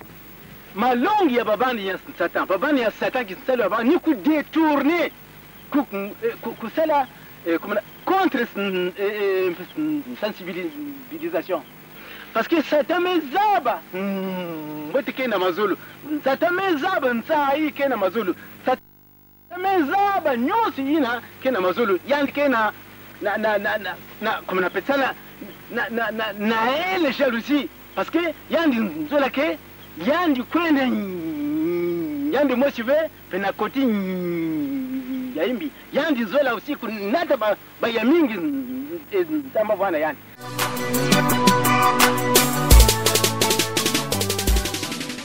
Terminons cette émission par du délicat. Guy-Émile Houphouët-Sétou-Kabo serait mort. Pourquoi cachez-vous cette vérité? Madame la journaliste, vous avez suivi, je crois que la régie reviendra sur ces inserts. Vous avez suivi Guy-Émile parler de son éternité. Sur cette question-là, beaucoup de gens m'ont dit, j'ai même rencontré hier un ami Armand, qui m'a dit, Charles, pourquoi vous ne mettez pas cette vérité à la disposition du grand public. Je lui dis de quelle vérité il s'agit. Il dit de la mort de Guy Émile Houphouët-Boigny. Je dis, mais apparemment, j'ai dû entendre ça dans les médias à gauche et à droite. Oh oui. Il me dit, mais les gens pensent que ta bouche est la mieux placée pour le dire. Je dis, comment ça? Moi, je dis, si ton frère se marie quelque part, il t'a invité, tu n'as pas été là. Et il t'a envoyé les photos, il t'a envoyé les images. Quand on va te demander comment s'est passé le mariage, tu diras, ah oui, le mariage s'est bien passé. Pourquoi? Parce que tu n'as pas été là, mais on t'a envoyé les photos et les images. Mais si tu n'as pas été là, ton frère s'est marié, mais il ne t'a pas appelé. Tu n'arrives pas à le joindre. Il t'a envoyé ni photos, ni images. Qui va mieux défendre l'événement qui s'est passé? Est-ce que ce n'est pas ton propre frère qui était là-bas ou c'est toi? Mais si ton propre frère dit qu'il s'est marié, pourquoi aura-t-il besoin que toi qui n'étais pas là, que tu le dises à sa place? Apparemment, lui, il est mieux placé, puisqu'il a été là. Mais il ne t'a pas appelé, il ne t'a envoyé aucune photo, image. Donc, pour l'instant, tu t'en tiens à ce qu'il a dit. Ça, c'est dans un premier temps. Mais dans un deuxième temps, on rentre dans ce qui est beaucoup plus délicat. C'est l'éternité. Donc, si par exemple, ton frère s'était marié depuis longtemps et que tu avais assisté à ce mariage et qu'il arrive qu'ils te disent qu'il s'est marié, pour toi c'est un non-événement parce que il s'est marié depuis longtemps et il s'est marié avec la même femme. Donc c'est un non-événement. Donc nous ne fouillons pas ce débat, contrairement à ce que les gens disent. Nous ne fouillons pas ce débat. Nous, la clé de la doctrine de Guy Émile Houphouët-Boigny, c'est son éternité. Et actuellement, nous parlons de son éternité. Mais nous n'avons pas mis de côté ce débat. Pourquoi? Parce qu'il est important. Il détermine notre façon à faire à nous tous aujourd'hui. Parce qu'aujourd'hui, ce que nous faisons est déterminé par cette présence physique ou pas. Et c'est là où je m'en vais vous répondre de façon directe. Nous avons cherché à comprendre ce qui se passe. Pourquoi? Parce qu'à partir d'une certaine année, nous avons vu des dysfonctionnements au niveau de notre association. C'est nous qui avons engagé le débat. Contrairement à ce que les gens disent, c'est nous qui avons engagé le débat. C'est nous qui avons dit aux uns aux autres, ce que vous êtes en train de faire n'est pas de Guy Émile Houphouët-Boigny. Ce que vous faites démontre que vous n'êtes plus en contact avec Guy Émile Houphouët-Boigny. C'est nous qui l'avons dit. Mais pour asseoir la vérité de ce que nous avons dit, qu'est-ce que nous avons fait? Nous avons engagé des procédures. Et la procédure a abouti à quoi? La procédure a abouti à tout un tribunal qui s'est déplacé, qui est allé sur les lieux. Et nous avons les 11 ou 10 personnes concernées par cette affaire qui ont pris part donc à ce fameux mariage, dont les avis étaient divergents.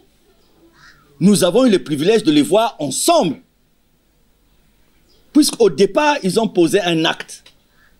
Ils ont tous soutenu ce qu'ils ont dit. Et après, pour des raisons qu'ils connaissent, ils se sont maintenant séparés. Certains ont dit, on va trahir. D'autres ont dit, nous, on ne te suit pas. Mais nous, on a été de ceux qui ont fait que les deux camps des 10 se retrouvent ensemble. Et celui qui a trahi a pris la parole. Il a dit qu'ils ont assisté à la mort de leur père le 15 octobre 2018, qu'ils l'ont amené à la morgue de Makelekele le 18 octobre 2018 sous un faux nom, et qu'ils sont revenus reprendre le corps très tôt le matin et l'ont enterré au cimetière de Lukanga. Et il a donné tous les éléments. Et les autres qui ont été à côté ont été incapables de venir comme contredire ce qu'il a dit. Nous, on leur a posé un certain nombre de questions. Vous l'avez enterré sous une fausse identité, 1. 2. Vous n'avez pas donné l'information au peuple de Dieu. Pourquoi? 3. Vous avez dit qu'il vivait pourtant et que vous étiez en communication avec lui. Pourquoi aujourd'hui vous avez changé d'avis? Donc, il y a un certain nombre de questions que nous avons posées aux intéressés.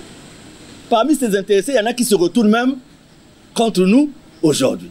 Nous leur avons dit, donnez-nous une explication. Guy Émile vous dit que quand tu serais mort, ne faites pas des obsèques officielles, allez enterrer furtivement. C'est ce que aussi nous voulons comprendre. Donc, ce débat-là, il est en cours. Mais nous avons déjà réussi la première partie du débat. Ce débat est en cours. Et ce débat, il est terrestre. Nous allons y arriver. Quand les gens nous disent, non, dites la vérité de ceci, dites la vérité de cela, il ne s'agit pas d'un simple problème. Il s'agit d'un problème grave. S'il y a eu recel et trafic de cadavres, il faut que les gens qui l'ont fait soient sanctionnés, soient punis. C'est ça le problème. C'est dans cette quête-là que nous sommes. Mais nous ne sommes pas dans une quête où on va s'associer à des gens qui auraient fait quelque chose de grave et on va dire, bon voilà, ils ont fait quelque chose de grave, ça existe comme ça. Non, il faut qu'ils disent si ça s'est fait, pourquoi ça s'est fait dans ces conditions. Et si ça s'est réellement fait dans ces conditions, qu'est-ce qu'il faut faire? C'est ça le problème, c'est là où nous sommes. Et les gens savent que nous sommes dans cette avancée. Et c'est pour cela qu'on nous indexe, dites ceci, dites cela. Mais ce débat, il est terrestre pour nous. Pourquoi? Parce que notre acceptation de Guy Émile Houphouët Kwabo ne se base pas sur son corps physique. C'est ça aussi que les gens n'arrivent pas à comprendre. Moi, je posais la question à quelqu'un. Mais aujourd'hui, si vous dites à un frère ou une sœur, Émile est mort, vous allez changer quoi en lui? Parce qu'il sait que le Émile qu'il prie n'est pas le Émile physique, qui est le père de Guy, qui est le père de Tabou, qui est le père de je ne sais qui. Mais c'est le Émile Dieu qui l'a sauvé, l'a ramené de la mort à la vie. C'est là où nous sommes. Nous ne sommes pas de ceux qui ont dit nous allons profiter de l'association. Émile est caché quelque part, nous le voyons, nous avons menti. Nous ne sommes pas de cela. Nous n'avons jamais menti pour dire nous allons. Nous avons appelé ce phénomène l'absence physique. Nous avons appelé ce phénomène absence physique. Point. Et on parle de l'absence physique et nous y sommes. Ceux qui, sachant qu'ils n'étaient plus en contact physique avec lui, ceux qui, sachant qu'il y avait l'absence physique, se sont évertués à signer des notes à sa place, à continuer à recevoir des choses à sa place. Ceux-là aussi doivent nous dire, mais nous on a été ni du côté de ceux qui ont participé à je ne sais quoi, ni du côté de ceux qui ont dit non, il est là. Nous on a été du côté de ceux qui ont réclamé la vérité. Et nous allons conclure cette vérité. Donc, quand les gens disent la voix de Mikungi est plus appropriée pour parler de la mort de Guy Émile, vous m'avez vu là-bas? Quelqu'un m'avait vu à la mort de Makele Kele? Quelqu'un m'avait vu à Mukunzingwaka, où on parle du lieu du crime? Madame, peut-être que même si c'est le cas, peut-être qu'il a été empoisonné, assassiné. Qui sait? Mais il faut qu'on parte à la racine du problème. Vous savez, des gens qui ont posé un acte et aujourd'hui ils veulent se lever en donnant de leçons. Mais non, ça ne va pas se passer comme ça. Et c'est ce qui démontre aussi la divinité de Guy Émile Houphouët Kwabo. Vous savez qu'est-ce qui démontre sa divinité dans cette question? Non. Mais pourquoi, s'il y avait mort comme ils expliquent, pourquoi ça s'est passé comme ça? Pourquoi ça ne s'est pas passé comme les autres morts? C'est aussi la question, vous comprenez, non? Pourquoi il y a eu embrouillement, le changement de nom, patati patata? C'est ça aussi la divinité. Quelqu'un qui vous dit Mouke Kwenda, Mouke Vutuka. Là, il faut se convenir. C'est un débat qui nous retarde. Il faut se convenir aujourd'hui que depuis octobre 2008, physiquement, nous avons plus ce contact avec Guy Émile Houphouët Kwabo. Ça, c'est quelqu'un qui a assimilé l'enseignement qui parle. Dans quelles conditions, dans quelle mesure, seul Dieu sait. Raison pour laquelle celui qui n'a pas été là, qu'est-ce qu'il va dire? Et celui qui était là, pourquoi il était embrouillé?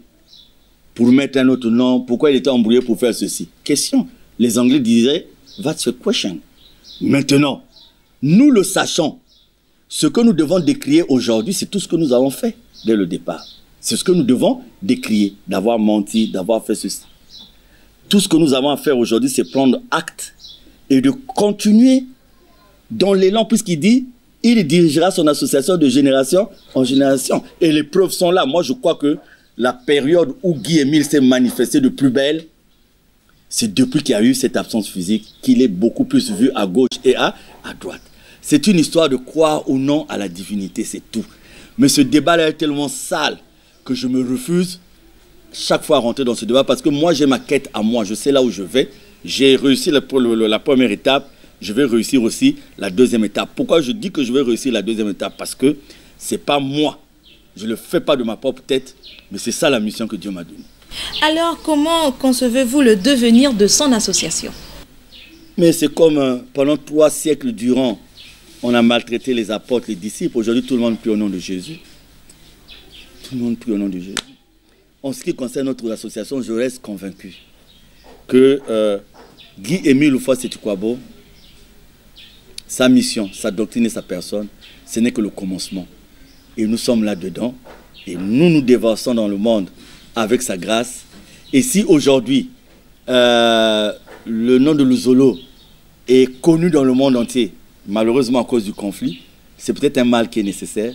Parce que demain, quand on parlera de Luzolo, on se souviendra qu'on en a parlé dans le cadre d'un conflit. Mais cette fois-ci, on en parlera dans le cadre d'une avancée. Martin Matumbu, de l'autre côté de la régie, nous propose un élément. On le suit.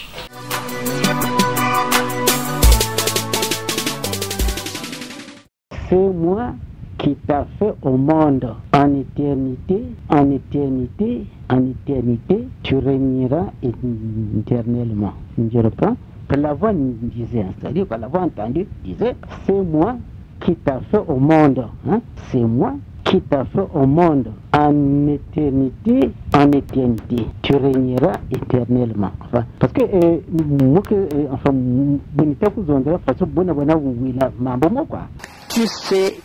tu seras l'été couvanda de l'éternité en éternité.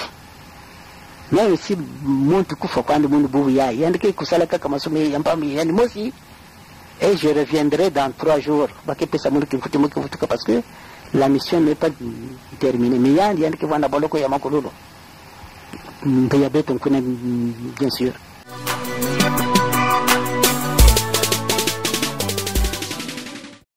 Merci la régie. Alors Papa Charles, que pouvez-vous dire en conclusion?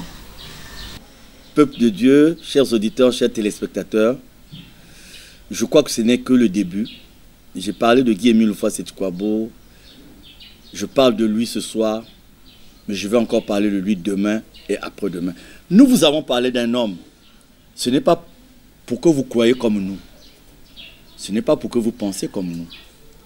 Mais nous nous disons quand même qu'on est beaucoup plus prompt à accepter ce qui vient de l'étranger, ce qui vient de l'extérieur. Nous effectuons même des voyages, des longs voyages, des voyages coûteux pour aller chercher soi-disant la vérité quelque part. Mais nous vous avons dit que nous, sans aller loin, ici au Congo, nous avons trouvé une vérité. Nous avons tenté, parce qu'en une émission, quel que soit le nombre d'heures accordées, il est difficile d'aborder tous les aspects. Mais c'est un début. Après moi, un autre frère, une autre sœur viendra aussi vous parler de Guy-Émile Houphouët-Sétikwabo. Nous vous avons présenté l'homme. Quitte à vous maintenant de donner votre appréciation, de donner votre considération. Mais moi, je me suis acquitté d'un devoir. C'est celui de répondre à tous ceux qui m'ont dit, Papa Charles, pourquoi malgré ta connaissance, ton intelligence, pourquoi tu suis un homme de la terre? Pourquoi tu suis un Guy-Émile qu'on a connu à Vungu, dont on connaît les enfants, qui sont par-ci, par-là, qui a fait des enfants avec plusieurs femmes? Pourquoi? J'ai voulu m'acquitter de ce devoir en répondant à ces questions ce soir. Et c'est sûr que dans la prochaine édition de Asla et nous reviendrons dans nos thèmes habituels parce que notre quête aussi, c'est de faire à ce que nous puissions vivre une vie en esprit et en vérité avec notre Dieu. Merci Papa Charles. Pourquoi je crois en Guy-Émile Houphouët-Sétikwabo. C'était le thème de ce soir. J'espère que vous avez pris note. Et j'espère que notre invité, Papa Charles Mikungi Lundu, a su répondre à vos questions. Senvish Poachi devant ce microphone, derrière la caméra Beige Pambou et à la régie Martin Matumbu qui a remplacé Vianney Bituku. Cette équipe restreinte vous donne rendez-vous pour un prochain numéro. C'est l'heure. Bonne soirée à tous.